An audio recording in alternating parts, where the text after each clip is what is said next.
content and information is no longer in low supply. It's overly abundant. And now with the internet, distribution of that is essentially free. And so open education resources is an evolutionary step in that direction to making sharing easier for instructors, students, and the general public. You know, I think we're moving away from that rigid format that we've had to deal with all this while into a more, you know, customizable, individualizable content. I might be at a very low level in math, but I might be medium level at reading or whatever, right? So if you think about it in that context, a teacher needs to make sure that they can bring you up in your weaknesses to where you need to be. And so you would have to start from a very different content than the content, say, somebody else needs. So that rigid format, the text format does not allow, textbook format does not allow you to do that.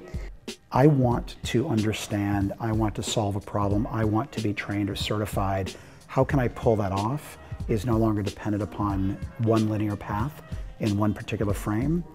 So there's going to be more responsibility on the learner and the advocates for that learner, parents, etc., to be able to craft that than there's ever been in the past.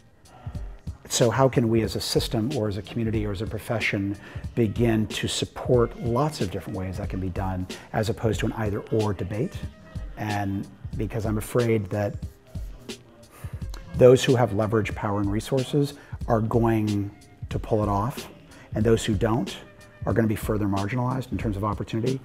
And if we debate whether or not I should be here as a professional or have these resources or public versus private versus charter, we're going to wake up sooner than later with massive discrepancy, as opposed to how can we get better at pattern forming and become more agile as learners and community supported learners? I think the only way would be to change the way people can access the information. I mean, because it's one thing that it's open and free and available, but if you can't access it, I think that's more of a challenge, is not really what people will do with the information, because I think you can't predict, and people will do more with it than you would imagine that they would do with it, but you can't get the information. You can't get online. You don't have, you know, you can barely send a fax from a lot of public schools.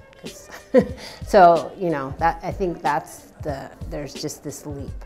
There's a big gap between what's available and how to access it.